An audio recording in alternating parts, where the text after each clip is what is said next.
श्री शिवाय नमस्तु। एक काम करो, बालू रेत का शिवलिंग बना, उसकी पूजन।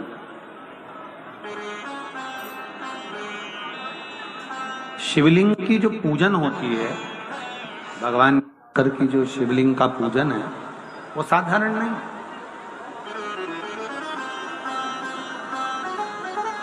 दो गुप्त नवरात्रे होते हैं, थोड़ा ध्यान देंगे। दो गुप्त नवरात्रे होते हैं। एक गुप्त नवरात्रा यही माघ के महीने में आता है, जो 10 तारीख से चालू हुआ, 18 तारीख तक चले। श्रृंगी ऋषि ने इस गुप्त नवरात्रे का बड़ा वर्णन किया।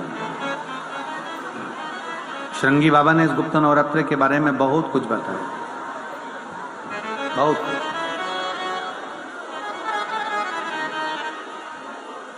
श्रृंगी बाबा गुप्त नवरात्रे के लिए कहते हैं कि अगर इस गुप्त नवरात्रे के अंतर्गत 9 लाल फूल और 5 श्वेत पुष्प, ये दोनों, लोग कहते हैं गुप्त नवरात्रे में हम देवी की आराधना करें, गुप्त नवरात्रे में हम भगवान की आराधना करें, पर शिव महापुराण की कथा कर रही है, भगवान शंकर का चरित्र कथा है। अगर आपने देवी भागवत का स्मरण किया हो या भगवान शिव की एक पवित्र आनंदमय कथा स्कंद पुराण के काशी खंड में अगर सुनी हो या उसमें भी नहीं पढ़ पाए हो, तो श्रृंगी ऋषि के चरित्र में आता है। श्रृंगी बाबा ने वर्णन किया है कि किसी भी स्थान पर, किसी भी स्थान पर यदि हमारे घर में 2 शिवलिंग है, नहीं है, तो किसी अपने घर के गमले में, बगीचे में 2 पार्थिव लिंग का निर्माण करें। 2 पार्थिव लिंग, उसमें एक शिव जी का स्मरण करें और एक में माता पार्वती जी का स्मरण करें। देवादिदेव महादेव 2 स्वरूप, 2 लिंग प्रकट कर एक पर 9 पुष्प लाल और एक पर श्वेत पुष्प 5 समर्पित करें, बाबा की आराधना करें, घी का दीप लगाएं, पूजन करें और बाद में उन शिवलिंग को, उन पुष्पों को विसर्जन कर किसी भी नदी में, तालाब में, बावड़ी में, अगर वहां नहीं विसर्जन कर सकते हैं तो किसी वृक्ष के नीचे उनका विसर्जन कर दो। पर ये नवरात्रे, ये जो गुप्त नवरात्रे हैं, इस माघ महीने में जो गुप्त नवरात्रे आती है, इसी के अंतर्गत इसका पूजन है। एक बार हमने पहले वर्णन किया था, जिसके यहाँ संतान नहीं होती उसके लिए भी पहले जो आषाढ़ के महीने में जो गुप्त नवरात्रे आते हैं उसका स्मरण कराया था। जब जीवन में कहीं समस्या खड़ी हो जाए, कहीं बहुत विकट समस्या है और कोई हल ना मिल रहा हो जाता है, जीवन में कोई घड़ी ऐसी आके खड़ी हो जाती है जहां पर हमको सोचने के लिए भी समय नहीं, तब 3 तरह का जल शिव को समर्पित होता है और वो तीनों तरह के जल का अलग अलग भाव है महाराज।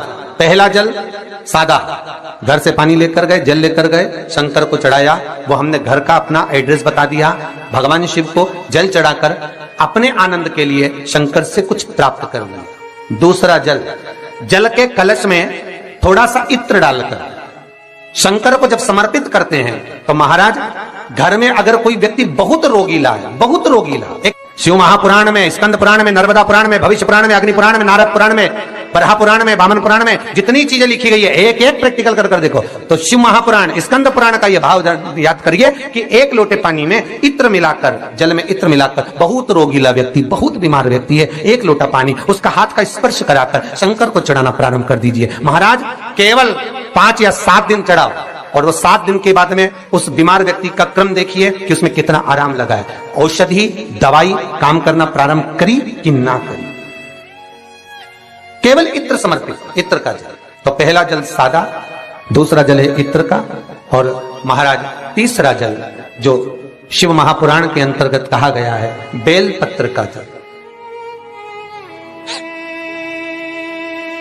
तीसरा जो जल है वो बेलपत्र का जल है। बेलपत्र का जल कैसा? तो महाराज शिव महापुराण की कथा कहती है कि जल के पात्र में एक बेलपत्र अंदर डालकर उस जल के पात्र को ले जाकर शिव को समर्पित करना, अर्थात अपनी मन की कामना भगवान शंकर से कह देना। केवल बेलपत्र के माध्यम, बोलना नहीं है हमको, कुछ हमें कुछ कहना नहीं है।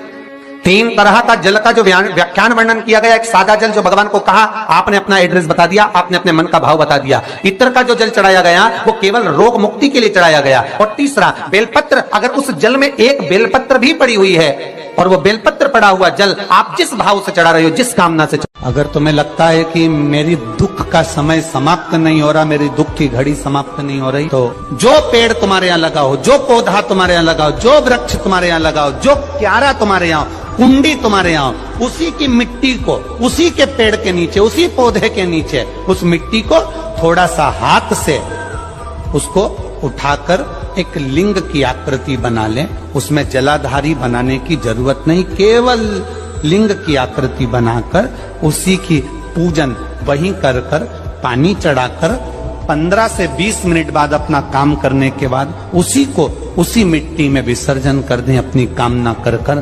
देव अधिदेव महादेव 2 महीने के बाद क्या देगा ये वही जान सकता। पर कथा सुन रहे हो, जितने फेसबुक और यूट्यूब पर सुन रहे हो, बहुत सावधानी से सुनना। सूखे आम के पत्ते जमीन पर गिर जाएं। कैसे पत्ते? जब पतझड़ का मौसम आता है तो आम के जो पत्ते नीचे जमीन पर झड़ते हैं, 21 पत्ते इकट्ठे कर कर उसको आग लगाकर जलाकर भस्म तैयार कर लीजिए।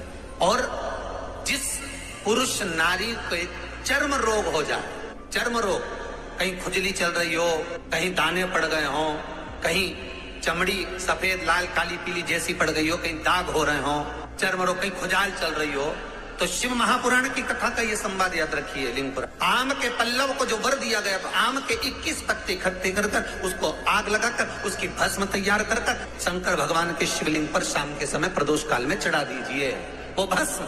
और उस भस्म को उठाकर लेकर आ जाओ, डब्बी में भर लो और गाय का घृत उसमें डाल लीजिए और उस स्थान पर लगाना चालू कर दीजिए। 3 दिन में दांत खाद खुजली जो भी होगी मिटना प्रारंभ हो जाएगी। उसमें इतनी प्रबलता आ जाती है। शंकर को जो भस्म चढ़ी है, आम के पत्ते की भस्म का भी हमारा शास्त्र वर्णन करता है। उस भस्म को छान कर पीस कर उसका उसकी कोई दुकान आप डाल रहे हो, नया व्यापार चालू कर रहे हो और लग रहा है कि चलेगा कि ना चलेगा। पहले भी मैंने 2-4 दुकान डालकर देख ली, नहीं चली। अब नया डाल रहा हूँ, कर्जा कर कर डाल रहा हूँ, पैसे लाकर डाल रहा हूँ, चलेगा नहीं चलेगा। तो उसके लिए सबसे पहला काम करो, कम से कम दुकान खोलने के 7 दिन पहले आम के पत्ते की बंदरवाल बांधो। दुकान का मुहूर्त होने के 7 दिन पहले आम के पत्ते की बंदरवाल बांधो और कहीं आम के पत्ते की भस्म मिल जाए, वही भस्म जो आम के पत्ते 21 उठाए सूखे वाले, अलग से तोड़ के मत सुखाना, जो पत्ते नीचे गिरे हों उसको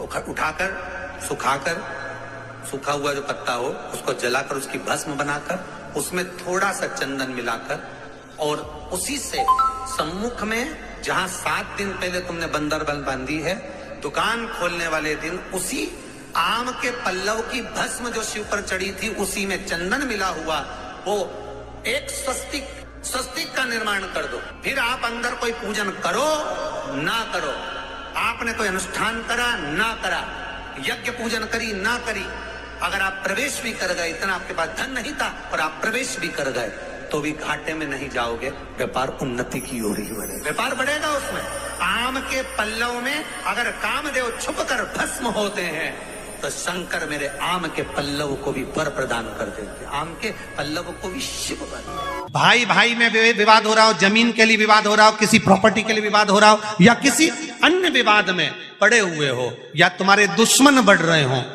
तुलसी के क्यारे के पास में एक छोटी सी कटोरी रखकर घर का कोई भी व्यक्ति, चाहे महिला हो, पुरुष हो, पुत्र हो, पुत्रवधू हो, बच्चे हों, कोई भी हथेली में गंगा जल लेकर अपने पूर्वजों का स्मरण कर कर और वो गंगा जल काशी विश्वनाथ के नाम से अपने पूर्वजों का नाम लेकर वो कटोरी में अगर 5 बार या 7 बार छोड़ देता है तो उसके पूर्वजों को पिंडदान और तर्पण की जरूरत नहीं पड़ती, उनको मोक्ष प्राप्त हो जाता है।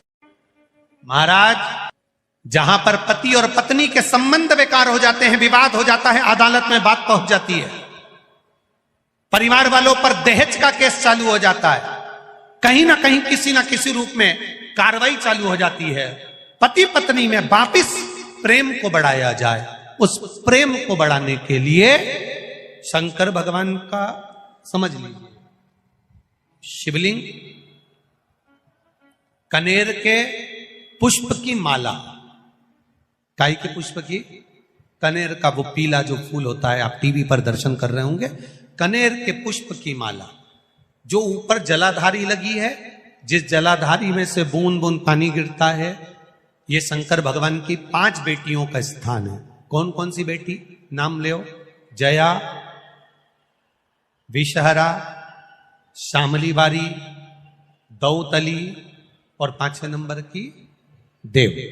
ये शिव जी की 5 लड़की है जो पानी बूंद बूंद नीचे गिरा रही है। शंकर भगवान की बेटियों के स्थान से शंकर भगवान की जो ये जलाधारी है, जलाधारी अशोक सुंदरी वाला स्थान, ये जो जलाधारी है, बेटियों के स्थान से जलाधारी तक जो कनेर के माला बनाकर स्पर्श कर कर लगा देता है, शिवरात्रि के दिन प्रदोष काल के समय पर उस पति पत्नी में कितना भी झगड़ा हो रहा हो, आपस में प्रेम बनना प्रारंभ हो जाता है। अदालत का केस धीरे धीरे समाप्त होने लगता है। अदालती कार्रवाई, यहां तक कहा गया कनेर का पुष्प, भाई भाई में विवाद हो रहा हो, जमीन के लिए विवाद हो रहा हो, किसी प्रॉपर्टी के लिए विवाद हो रहा हो, या किसी अन्य विवाद में पड़े हुए हो, या तुम्हारे दुश्मन बढ़ रहे हो, तो भी कनेर का पुष्प शिव को समर्पित किया जाता। कनेर का पुष्प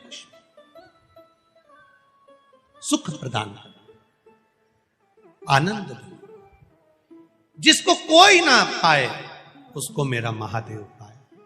हम सब बोलिए एक बार जमकर, श्री शिवाय नमस्तुभ्यम।